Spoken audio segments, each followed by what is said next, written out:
Thousands of secondary school teachers go on strike this morning after rejecting a 1% per annum pay increase, an offer the PPTA says is unsatisfactory. Others have said it's a blatant slap in the face. The government has dismissed the action as a political stunt. David Seymour is from ACT, Chloe from the Greens, and they're with us from Parliament this morning. Morena, good morning, guys. Ata Marie. Good morning. Good to see you. David, are you being a bit stingy on 1%? I think you've got to look at it in the wider context. Teacher pay's gone up about 14% in the last few years, much faster than most workers in New Zealand can dream of in this economy and the conditions everyone's faced lately. If you look at the average teacher, they're now over $100,000, 60% of teachers earning more than that.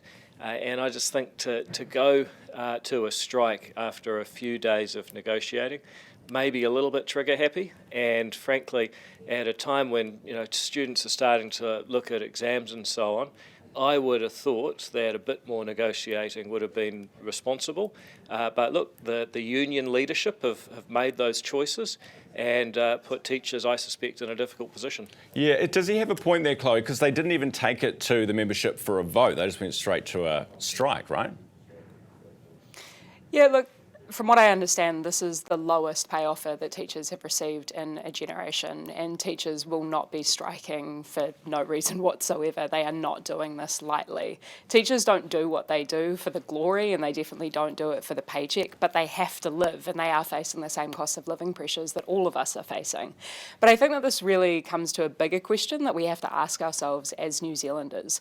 What kind of society do we actually want to live in? Do we want to live in one where we continue to see our health sector and our education system and all of the things that we rely on for a good life, for a functional society, continue to deteriorate because we refuse to, and successive governments refuse to make the requisite investment to make those sectors flourish, which in turn means that all New Zealanders have the opportunity to flourish?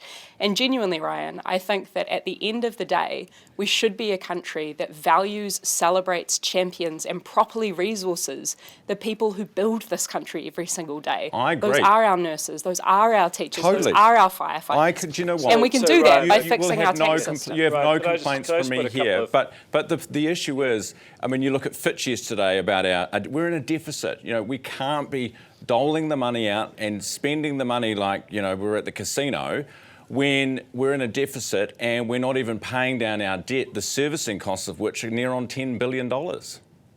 Ryan, I'd really love to address the Fitch report if I can come to that after. I'll let David. Look, first of all, if you look at the basic story of the last 6 or 7 years, when the Labor government came in, education spending was 14 billion. It's now over 20. So in the last 7 years, education spending has gone up about 50%. If you look at health spending, when the Labor government was elected, it was 18 billion. It's now 32. So it's gone up over 70% in 6 or 7 years. We can talk all we like about how much money we're spending, but the truth is that we have increased spending in this country enormously in education and in health. You now see a nurse at $127,000.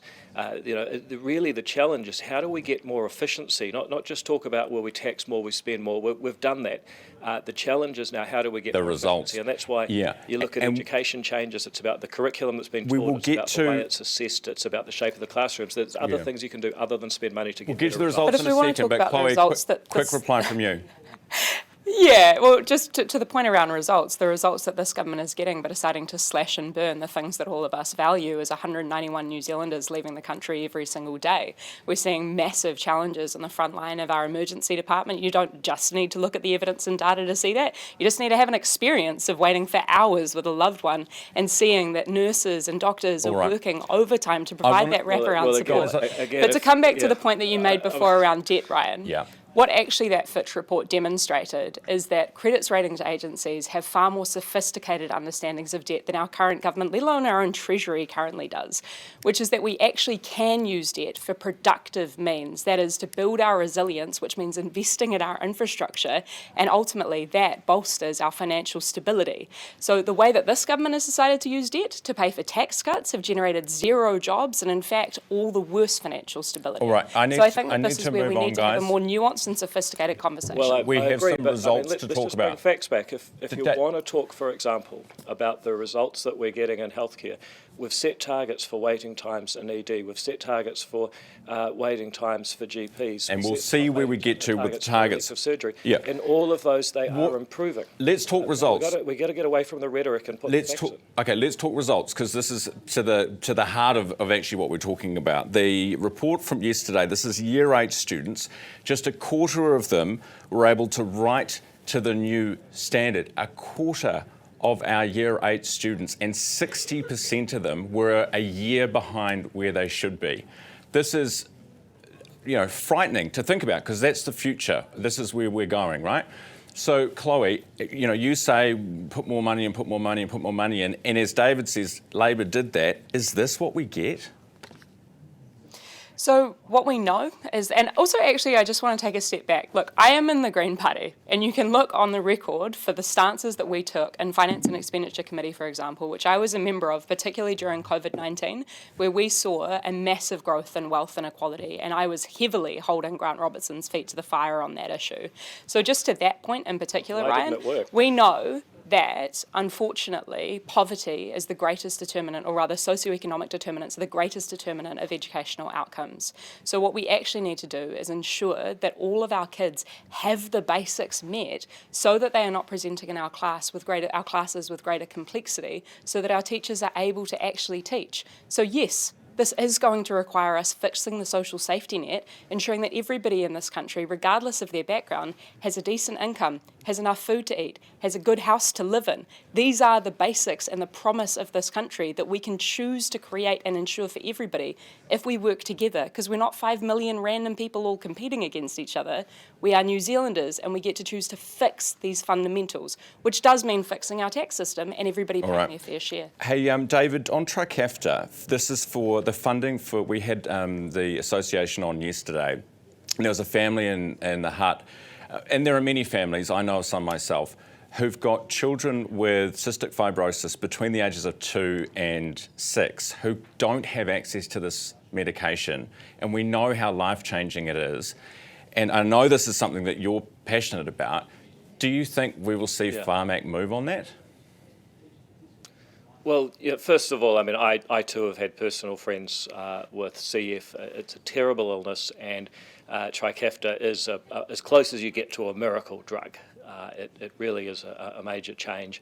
It's plummeted the amount of lung transplants done in New Zealand, which I think is a massive saving, but also not just for the taxpayer, but actually for the people who don't have to go through that and can live normally.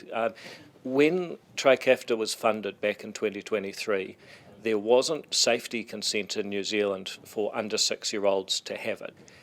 That's why it was only funded for 6 and over. Vertex subsequently provided the information to MedSafe, and MedSafe have gone along and said, look, we think this is safe now. So as of March this year, Trikafta has been safety approved to be used in New Zealand.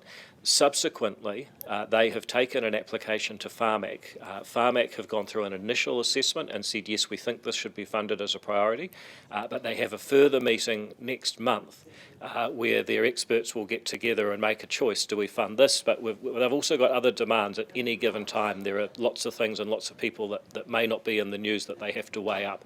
That decision is independent. I will never interfere in Pharmac's decision making. What I can do is argue for them to get more money, and so far we have put more money into Pharmac than any government ever. We started David, that sounds with promising. about 1.1 billion. It's now at about 1.8 billion, and so I certainly hope that they'll make the right decision for Trikafta. And if they don't, will you give them a funding envelope to make it happen? Well, we won't give money for specific medicines, because then you've broken the whole model and you're really just saying, look, we'll give you money if you do what we say. But what I will be doing in this budget that's coming up next May is going to Nicola Willis and saying, look, we think there's a lot of examples, we're not going to name specific ones, but there's a lot of examples where more money for medicines will save the taxpayer money and make people's lives better, and therefore we'd like to see another increase. We've had record increases, but another increase. That sounds promising. In David, citizens' funding. I appreciate that. Thank you. beg your pardon? I said that sounds promising, and I appreciate the answer. Thank you. Now, we've got problems with deepfakes. I know you both need to go, but just to prove you are both real, can you give us a high five? There we go. But what would be even more real is if the Green Party came on board and supported Laura McClure's deepfake bill, because this is a bill that would actually give people some rights if your image is used for these how we know. fake pornographic and images. if we want to go even further, let's talk about a digital Bill of Rights Act so that everybody has access to their own data sovereignty. But there's a bill you guys can sign up to right now. I should never have even gone there. And why did I do it?